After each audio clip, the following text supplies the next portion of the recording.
পড়াশোনার জন্য সারা পৃথিবীতে যতগুলো সিস্টেম আসছে তার মধ্যে যদি আমি বলি নাম্বার 1 সিস্টেম সেটা হচ্ছে হাফেজি পড়ার সিস্টেম। কিভাবে সেটা বলি, যে কোনো শিক্ষার্থী যে কোনো সময় সেরা স্টুডেন্ট হতে পারে, জাস্ট একটা ফর্মুলা রাখবে, একটা ফর্মুলা। সেই ফর্মুলাটা কি? ধরা যাক সে আজকে থেকে পড়া শুরু করছে, আজকে থেকে সে পড়ছে, এখন যা পড়বে জাস্ট 1 ঘন্টা পরে কিন্তু 56% জিনিস সে ভুলে যাবে, একদিন পরে 70% ভুলে যাবে, এক সপ্তাহ পরে 80% ভুলে যাবে। তার মানে আমরা যা কিছু পড়ি, যা কিছু শুনি, 80% জিনিস 7 দিন পরে নাই। অথচ কোরআন শরীফ যারা পড়ে তারা দেখা যায় যে গোটাল কোরআনের 30টা পারা একদম A to Z মুখস্থ না। তারা কিভাবে খেয়াল রাখে? কেউ যদি হাফেজি পড়াটা দেখে, দেখবে যে হাফেজিতে যারা পড়ে ভোরের টাইমে তারা একটু পড়ে এবং সকালে আবার একটু পড়ে, পড়ার পরে দুপুরের পর থেকে তারা রিভিশন দেয়, মাগরিবের পরে তারা রিভিশন দেয়, এশার পরেও রিভিশন। সারাদিনে যে টাইমটা তারা পড়ে ক্যালকুলেশন করলে দেখা যাবে 70% থেকে 80% টাইম তারা রিভিশন দেয়, 70 থেকে 80% টাইম তারা শুরু রিভিশন দেয়। এবং ইন্টারন্যাশনালি বলতেছে যে একটা স্টুডেন্ট অসাধারণ হবে যদি সে দৈনিক যে পরিমাণ টাইম পড়ে তার 70% টাইম সে যদি রেগুলার রিভিশন দেয়, তাহলে সে অসাধারণ স্টুডেন্ট হবে। এবং একটা স্টুডেন্ট যখন হচ্ছে যে হাফেজি পড়ে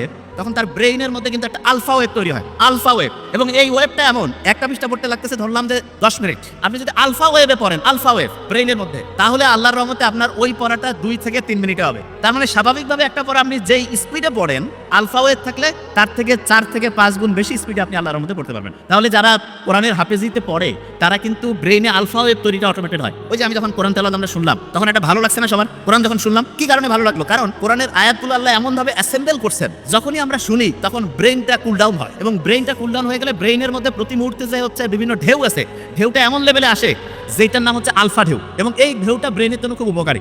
দেখেন সায়েন্স যে আবিষ্কার হচ্ছে, আপনারা দেখবেন কোরআনে একটা আয়াত আছে যে উটকে আমি কেমনে বানাইছি, এটা কি তোমরা দেখবা না? উট উট তা কিছুদিন আগে আবিষ্কার হইলো যে উটের যে চোখের পানি আছে না, এই চোখের পানির মধ্যে এমন এক রকমের মেডিসিন আছে যেটা প্রায় 30 রকমের সাপের যে বিষ সেটাকে নিষ্ক্রিয় করতে পারে। ওই যে রাসেল ভাইপারের নাম শুনলাম না, খুব আলোড়ন সৃষ্টি করছিল, সেই রাসেল ভাইপারের যে বিষ ভয়ঙ্কর, মুহূর্তের মধ্যে মানুষকে ধ্বংস করে ফেলে, সেই বিষকেও নিষ্ক্রিয় করার ক্ষমতা বিজ্ঞানে দেখছে যে উটের যে চোখের পানি সেটার মধ্যে আছে। আল্লাহ যে বলছে যে উটকে আমি কিভাবে বানিয়েছি সেটা কি তোমরা দেখবা না? কি অসাধারণ! আল্লাহর কথাগুলো এখন বিজ্ঞানীরা দেখতেছে, যা কিছু বলে গেছে প্রত্যেকটাই সায়েন্সের সর্বোচ্চ লেভেলে।